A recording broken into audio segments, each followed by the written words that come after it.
Deputy Ivana Bacik, you have 8 minutes. Just want to offer my congratulations to you as well. Wish you all the best in time ahead. I was going to say Laska Hirlich. I think I say Laska Corla here. So we'll take it. Thank you, Curramagat. And I do just want to thank you very much for those warm words, and also to thank all the colleagues who spoke yesterday, and both in and out of the chamber, to wish me well. It was a very warm welcome, and I'm very grateful. I'm told I'm the first TD, I think, ever to be sworn in not in Leinster House. And of course the Convention Centre does feel very different. It's also, I suppose, reflecting yesterday that I'm only the 37th woman in this Dáil, and I understand only the 131st woman ever to be elected to Dáil Éireann, and that's something, a couple of statistics that certainly gave me pause for thought yesterday. I am very proud indeed, and very honoured, of course, to have been elected to represent Dublin Bay South, and again just to thank so sincerely and give all my gratitude to those who supported me, to my family and to my campaign team as well, and I've thanked them all and will continue to do so. But I am conscious that we ran a campaign that was rooted in the Labour values of equality, of solidarity and of fairness, and in a communitarian philosophy, and also trying to put forward a form of constructive and positive politics. And it's in that spirit that I come to debate this motion in what is really, I suppose, my first substantive contribution here. And I was struck yesterday, just sitting through Dáil proceedings, Las Corla, that the manner in which debate is conducted in this House is very different to that in the Seanad, that there is a real difference in culture. It's partly because of the gender breakdown, and certainly in the current Seanad, where I was so proud to serve to represent graduates of Dublin University, we have a 40% female chamber, and it does make for, I think, a more collaborative style of politics. It certainly contributes to that. And here in the Dáil, of course, things are somewhat more confrontational, as we only have such a small number of women, only 22.5% to now to, I think, 23%. So that's something that's of interest, I think, to all who observe and have an interest in the parliamentary processes, and who have an interest in democratic engagement. So I want to just speak in a constructive manner about the motion, and to seek again to try and bring a reflective approach to it. I'm really concerned and indeed dismayed by some of the language that has been used around this critical issue of reopening, of how we deal with the immense threat of the Delta variant, and how we seek to balance risks as we move forward, as we move out of lockdown, and as we try to provide a safe reopening.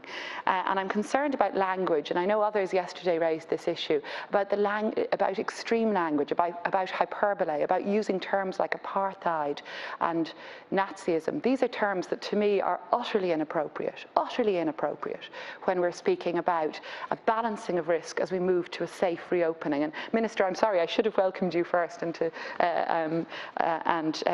say that I know that your language was very measured. And indeed, I think that's the sort of measured language we all need to bring to bear on this crucial issue and this navigation of our way out of lockdown, but our way to a safe reopening.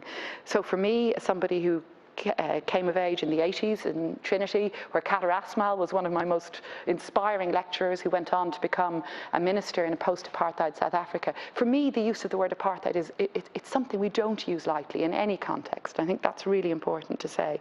And again, personally, my grandfather was imprisoned by the Nazis in Czechoslovakia during World War II. For us, for our family, fascism was something that was a real threat, a real issue. You know, it was in our lives. And so again, it's not a word that we use lightly, or any of us should use lightly here in this country or anywhere else. So I just want to put that on the record.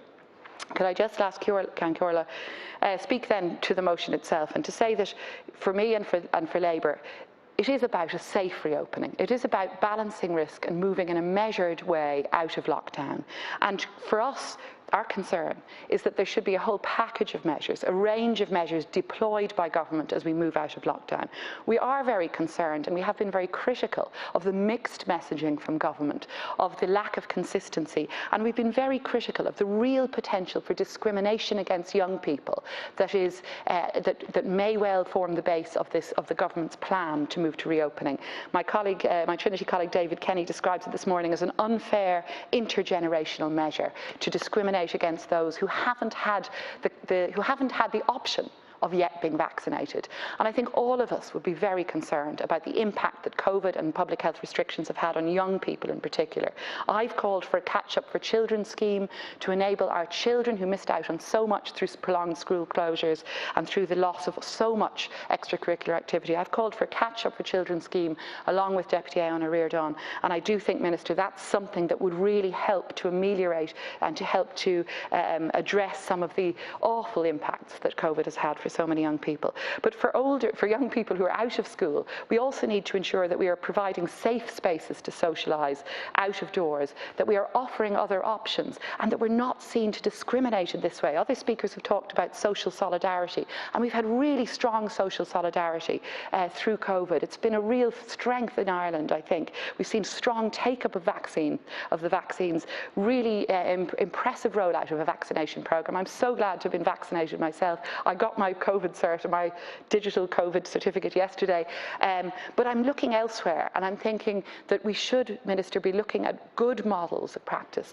Look at Denmark, where they rolled out a Corona Pass. It's not just about proof of vaccination there, it's also about rapid deployment of antigen testing.